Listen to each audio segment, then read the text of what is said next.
이러한 코너가 있었습니다.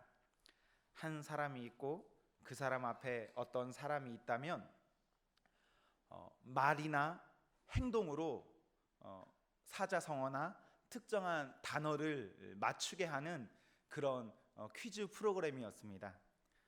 어느 날 하루는 한 할아버지와 할머니 부부 내외가 나오셨는데, 할아버지가 문제로 천생연분을 받아들었습니다. 할아버지가 천생연분을 할머니에게 설명해야 하는 겁니다. 할아버지가 이렇게 말했습니다. 여보, 당신과 나 사이. 할머니가 뭐라고 했을까요? 왼수. 아니, 두 자가 아니고 네 자로 평생 왼수.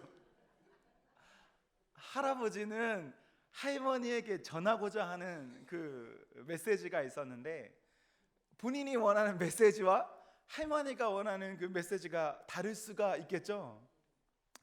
이 시간 제가 말씀을 전해야 하는데, 제가 바라기는 찰떡같이 전하고 찰떡같이 들을 수 있으면 가장 좋고요, 제가 혹시 개떡같이 전하더라도 우리 성도님들 어떻게 들으면 좋을까요?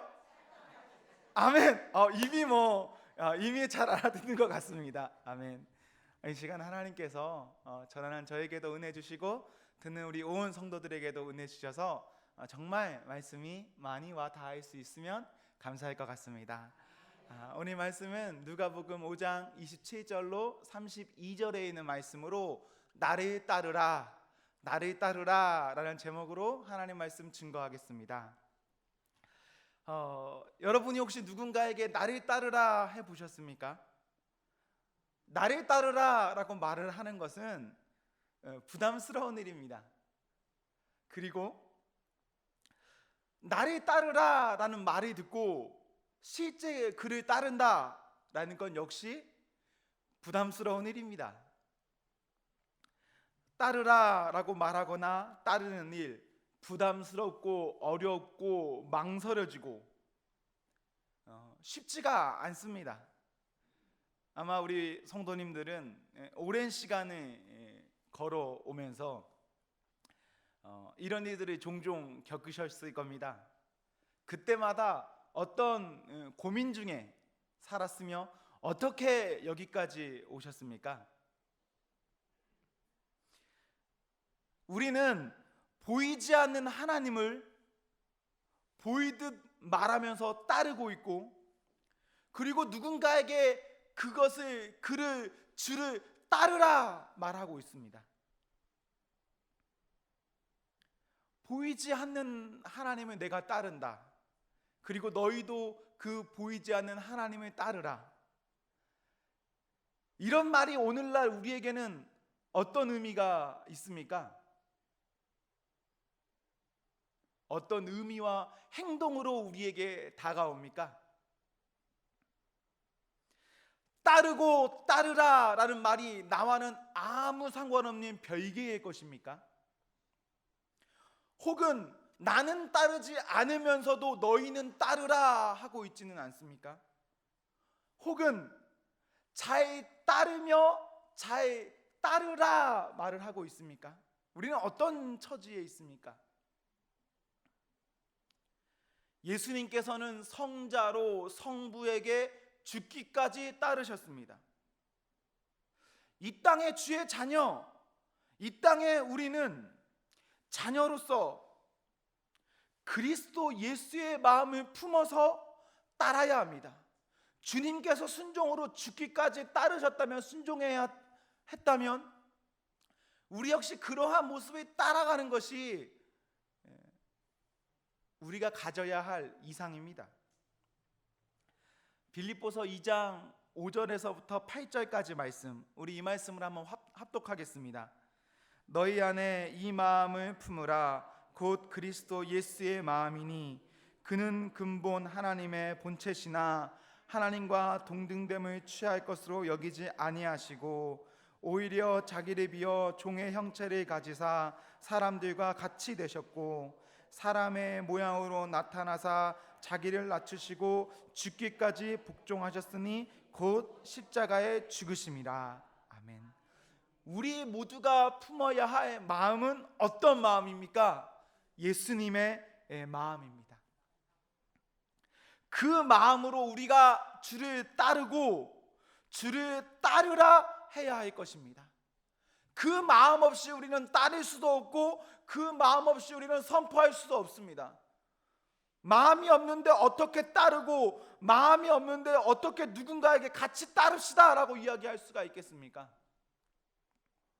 우리에게 마음이 있습니까? 우리에게 마음 주시기를 우리는 매일매일 간구하며 살아야 할 것입니다.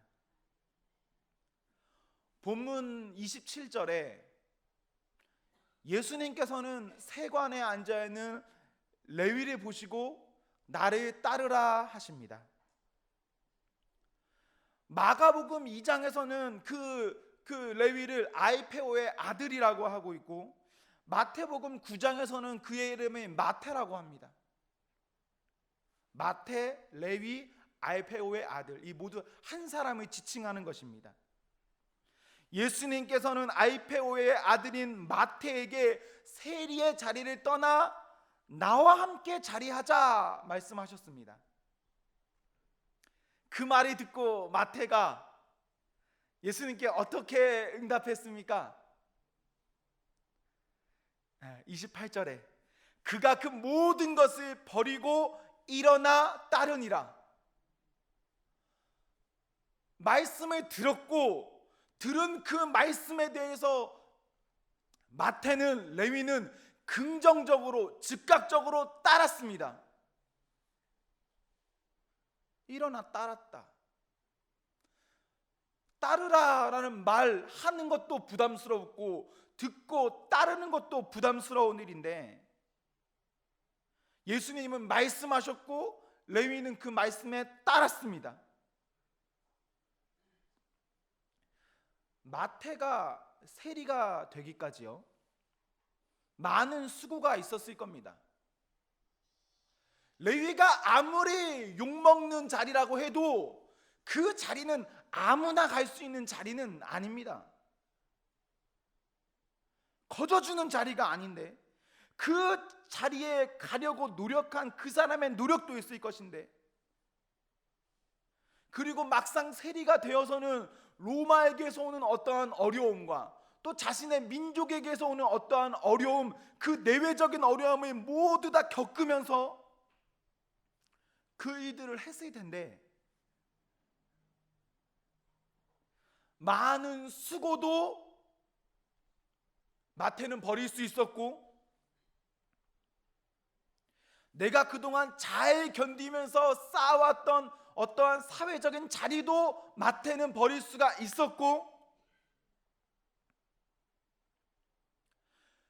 그가 욕을 먹으면서도 세리를 하면서 벌었던 돈과 명예들 그것이 본인의 어쩌면 큰 기쁨이었을 텐데 따르라라는 말에 따랐습니다.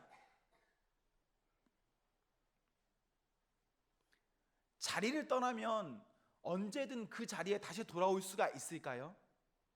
없습니다. 돌아올 수 없는 자리인데 주님께서 따르라 하셨을 때 따랐습니다. 이것이 믿음이죠. 그 길을 향해 갔습니다. 오늘날 주님께서 우리에게 따르라 한다면 우리 역시도 쉽게 따르지 못할 많은 이유가 존재할 겁니다. 내 가진 것, 내 노력, 내 공로 갔다가 다시 돌아올 수 없는 그 불확실한 미래들까지 우리가 지금 떠날 수 없기 때문에 따르지 못하는 것 아닙니까? 따르지 못하기 때문에 누군가에게 따르라 할 수 없는 것은 아닙니까? 저는 부끄럽게도 종종 이런 기도를 하곤 합니다. 주님, 저는 아니지요. 주님, 다른 전도사님, 목사님은 그렇죠. 저는 아니지요. 성도님들은 어떠세요? 누군가의 헌신과 눈물과 엎드림은 네, 그럴 수 있습니다 라고 하지만요, 나의 어떤 것은 사실 어렵습니다. 그게 우리예요.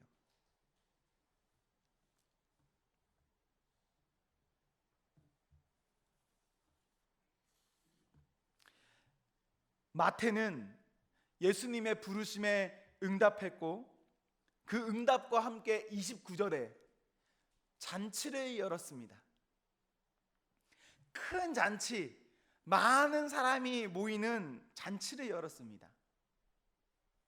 지금 이 잔치는 그의 세리 자리를 마감하는 떠나는 은퇴의 잔치이고, 지금 이 잔치는 그와 같은 사람들을 불러서 예수님을 소개하는 자리입니다. 마태는 예수님의 따르라 하심에 따랐고, 그와 동시에 많은 사람에게 따르라, 따를 예수님을 보였습니다. 예수님의 부르심에 현재의 자리를 떠났고, 떠남을 위해서 현재 나의 것을 나누고, 나와 너 우리 모두를 예수님께로 이끄는 일은 행복한 일입니다. 좋은 일입니다. 기쁜 일입니다. 우리가 주님께 부르심 받았습니까? 부르심 받았다면 부름을 따라야 하고, 내가 따를 때에 내 곁에 있는 많은 사람들도 함께 따를 것을 초청해야 합니다. 초청 이후의 결정은 그 사람이 하는 몫이겠죠. 우리가 할 수 있는 최선은 잔치를 여는 겁니다. 함께 하자.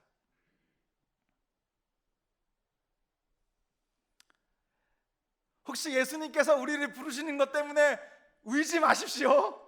슬퍼하지 마십시오. 억울해하지 마십시오. 두려워하지 마십시오. 아멘입니까? 아멘. 아멘 하셨으니까 이제 떠나셔야 됩니다. 이제 떠나셔야 합니다. 아멘한 우리가 주님 부르신 것에 떠나야 합니다. 다른 사람이 아니라. 오늘날 교회에서는 이런 말을 듣고도 마음에 별다른 부담이 없습니다. 다른 사람이 떠날 것이고 나는 교회를 지켜야 한다라고 생각하니까. 좀 더 독하게 직설적으로 대책 없이 말하면, 나이와 성별과 재산과 지식 등이 모든 것을 초월하여서 우리가 여러분이 떠나셔야 합니다. 다른 사람 가는 게 아니라. 종종 이렇게 말할 수가 있지요. 다 떠나면 이 교회는 누가 지킵니까? 내가 지켜야죠. 우리 사랑하는 성도 여러분, 만약에 우리 교회가요, 복음 전파하다가 문 닫는 교회가 된다, 할렐루야. 이 땅의 모든 교회는 결과적으로 유한한 교회입니다. 유한한 교회라서 결국은 유한으로 끝날 것인데, 우리가 복음 전파 때문에 희생했다, 손해봤다, 문 닫을 지경에까지 이르렀다, 핍박당했다, 영광 아니겠습니까? 하나님이 얼마나 기뻐하실까요? 다른 이유가 아니라 주의 복음을 위해서. 그런데 역설적이게도 이 말은요, 우리가 복음을 위해서 문 닫을 결심을 했다 한다면 복음이 이 교회를 부흥케 합니다.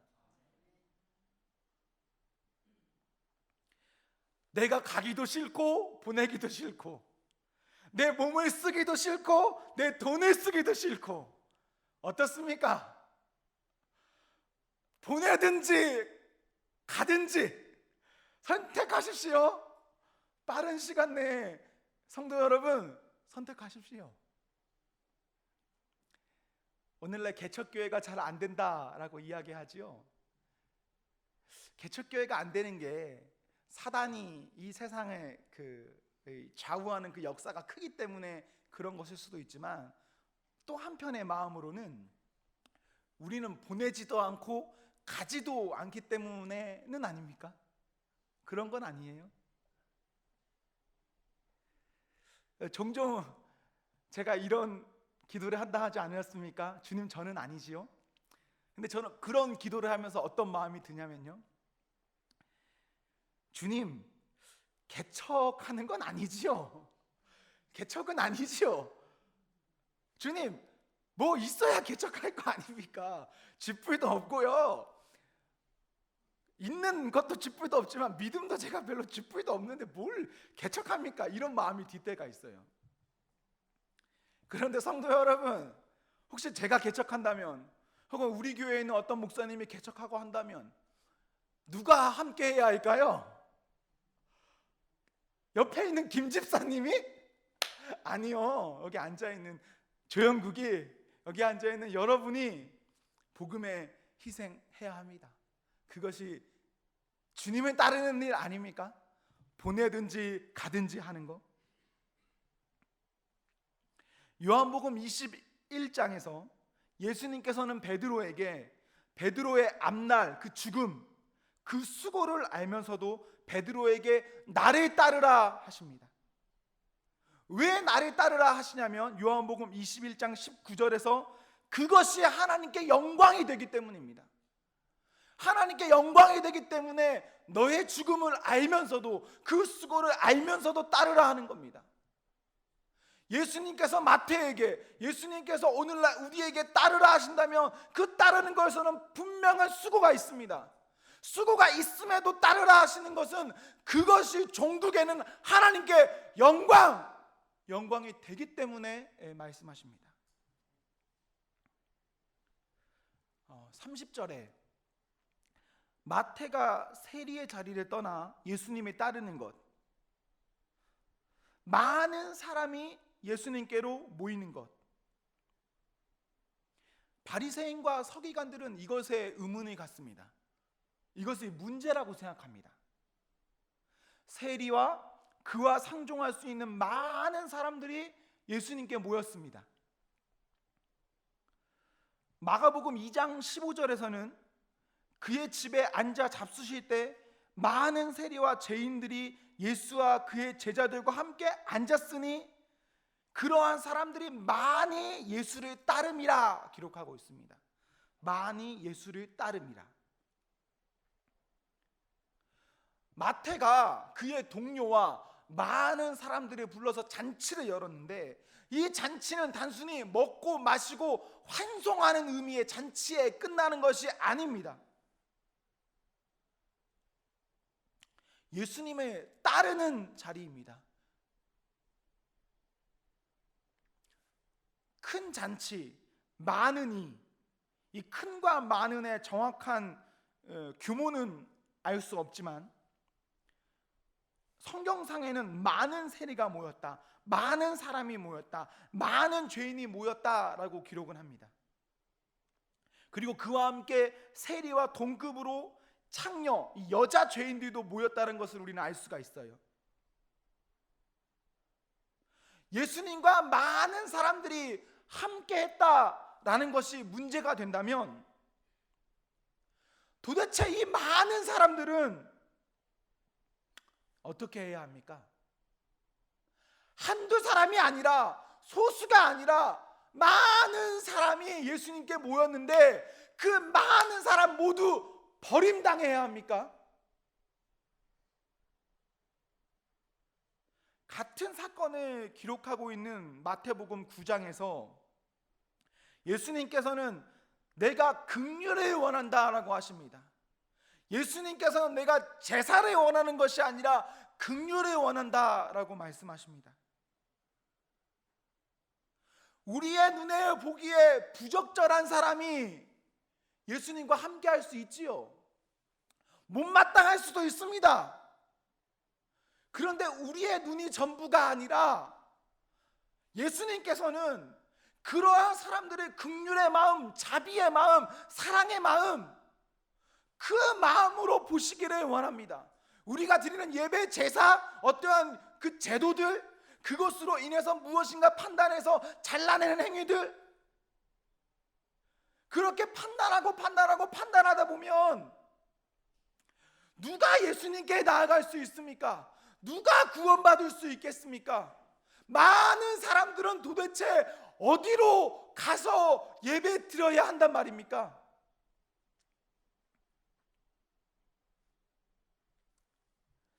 우리는 사람을 볼 때 긍휼의 마음, 불쌍히 여기는 마음, 은혜의 마음으로 보고 그 사람을 생각해야 합니다. 나에게 조금 나음이 있다면, 그리고 내 앞에 있는 사람들에게 나보다 좀 부족한 면이 있다면, 그 나의 나음과 상대의 부족함 때문에 그들이 구원 얻을 기회조차 내 말로 인해서 박탈해 버린다면 이것이 얼마나 안타까운 일입니까? 죄인들이 모여있는 곳에 아무 희망 없네 라고 말한다면 이 말은 나가 죽어, 이 말과 별반 다른 거 없습니다. 우리는 사람을 볼 때에 긍휼히 여기는 마음으로 죽어가는 생명을 죄인, 벌받아야 할 놈들로 보는 것이 아니라 귀한 생명으로 보고 사랑하며 기도해야 합니다. 32절에 보시면 예수님께서는 누구를 부르러 오셨습니까? 의인입니까? 죄인입니다. 예수님께서는 의인이 아니라 죄인을 부르러 이 땅에 오셨습니다. 의인 아니라 죄인을 부르고 죄인을 불러서 회개시키는 것, 돌이킴을 위해서 예수님 오셨습니다. 누가복음 4장 17절부터 19절에 있는 말씀, 우리 이 말씀도 한번 합독하겠습니다. 선지자 이사야의 글에 드리거늘 책을 펴서 이렇게 기록된 데를 찾으시니 곧 주의 성령이 내게 임하셨으니 이는 가난한 자에게 복음을 전하게 하시려고 내게 기름을 부으시고 나를 보내사 포로된 자에게 자유를, 눈먼 자에게 다시 보게 함을 전파하여 눌린 자를 자유롭게 하고 주의 은혜의 해를 전파하게 하려 하심이리라 하였더라. 아멘. 예수님께서는 죄인이 가득한 이 땅에 오셔서 은혜로 영의 희년을 선포하기 원하시는데, 그 선포를 통해서 모든 영에게 자유 주시기를 원하시는데, 바리새인들은, 서기관들은, 뭔가 눈에 보기에 좀 더 나음이 있는 어떤 사람들은, 리더들은, 혹은 이렇게 비 오는 금요일 저녁에도 교회에 모이는 열심히 있는 사람들은 이것을 좋은 것이라 생각하지 않았다라는 문제입니다. 우리의 열심이 귀한 영혼을 귀하게 보는 것이 아니라 판단해 버릴 때가 많습니다. 그 열심이 옳은 열심이냐라고 했을 때 그 열심에 대해서 의심해야 합니다. 사람 죽이는 열심은 열심이 아닙니다. 우리는 사람 살리는 성도, 사람 살리는 교회, 사람 살리는 믿음으로 살아야 합니다. 우리가 죽이려고 신앙생활하는 것이 아닙니다.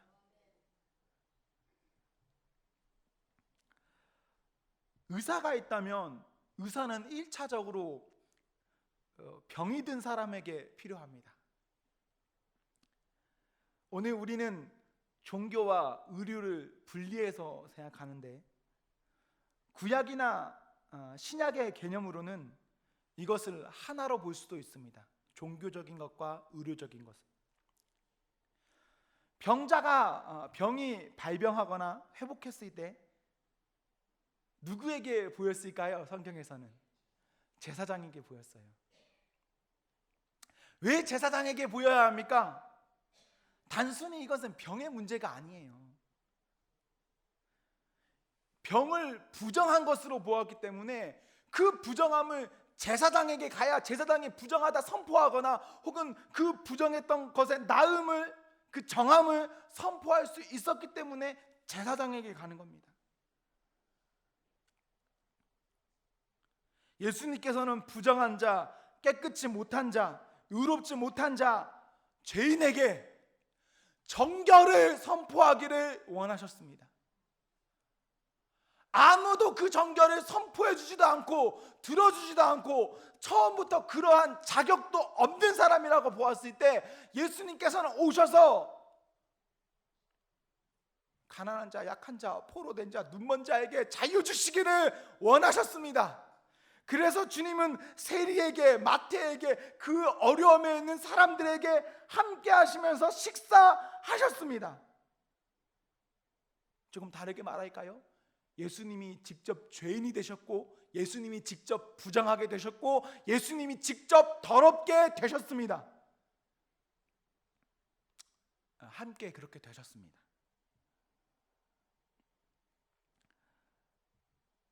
예수님께서는 부정한 자, 깨끗하지 못한 자, 의롭지 못한 자, 죄인을 정결하게 하시고 정함을 선포하기를 원하십니다.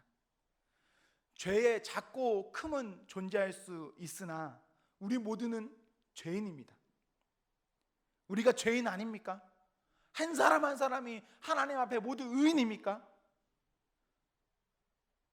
모두 죄인이기 때문에 우리 모두는 예수님의 정함 선포가 필요합니다. 우리와 세계는 예수님의 부르심에 따름이 필요합니다. 예수님께서 부르셨습니까? 우리는 따라야 하고, 우리는 따르고 있습니까? 그렇다면 누군가에게 따르라 선포해야 합니다. 그 따름을 통해서 주님께서는 우리에게, 죄인들에게 정함을 선포하십니다. 리더, 앞에 선 사람, 혹은 먼저 믿는 사람의 입장에서 우리는 내가 따르고 있고 누군가에게 따르라 말하고 있습니까? 내 자신의 따름과 누군가의 부름이 동반되지 못한다면 우리는 이 문제를 회개해야 합니다. 그리고 세상에서는 한마디 따르라 라는 말도 못하면서 예수님을 믿는 이곳에서, 이곳 안에서만 큰 소리로 예수님 따르라 라고 말을 하고 있다면 그건 역시도 우리는 회개해야 합니다. 예수님이 믿는 사람들 앞에서 예수님의 따르라 라고 말을 하는 것은 그렇게 어려운 일 아니에요. 큰 희생이 필요한 것도 아닙니다. 더욱이 내가 따르지도 않으면서 누군가에게 따르라 라고 말하라는 것은 그냥 식은 죽 먹기예요. 그게 무슨 의미가 있습니까? 우리가 그러한 모습 가운데 살아가고 있다면 회개하시고, 하나님, 내가 주님을 따르고 주님을 따르라 선포하겠습니다. 내가 이곳과 저곳 모두에서 그러한 존재로 살아가겠습니다. 이런 다짐의 기도가 우리는 필요합니다. 저는 기대하는 것 아십니까? 지금 우리가 비록 부족하고 나약하지만, 그래서 조금 부정적인 마음이 들 때도 있지만, 그래도 저는 기대합니다. 오늘 그리고 내일에 있어서 우리가 더욱 예수님의 마음을 품을 것이고, 온전히 잘 따를 것이고, 따름을 선포하게 될 것이고, 그 선포함을 통해서 우리 모두가 주님의 기쁨이 될 것이다. 나만 기쁨이 되고 누구는 기쁨이 아니다, 나만 탈락하고 누구는 아니다, 저는 그렇게 생각하지 않아요.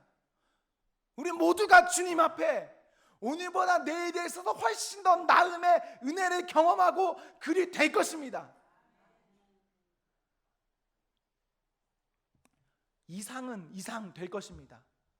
꿈은 꿈으로 그치는 것이 아니라 꿈이 현실이 될 것이고, 그래서 우리 모두는 세상이 감당치 못할 성도가 될 것입니다. 아멘.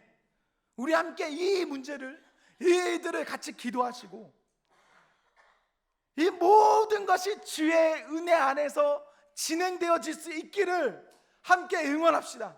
나만 잘 되는 것 아니라 우리 모두가 그렇게 잘 해봅시다. 응원합시다. 할 수 있습니까? 아멘. 할 수 있습니까? 한번 이렇게 따라 외쳐보겠습니다. 할 수 있다. 할 수 있다. 해보자. 할 수 있다. 해보자. 할 수 있다. 해보자. 아멘. 우리 사랑하는 성도 여러분 행복하십시오. 성령 충만하십시오. 아멘.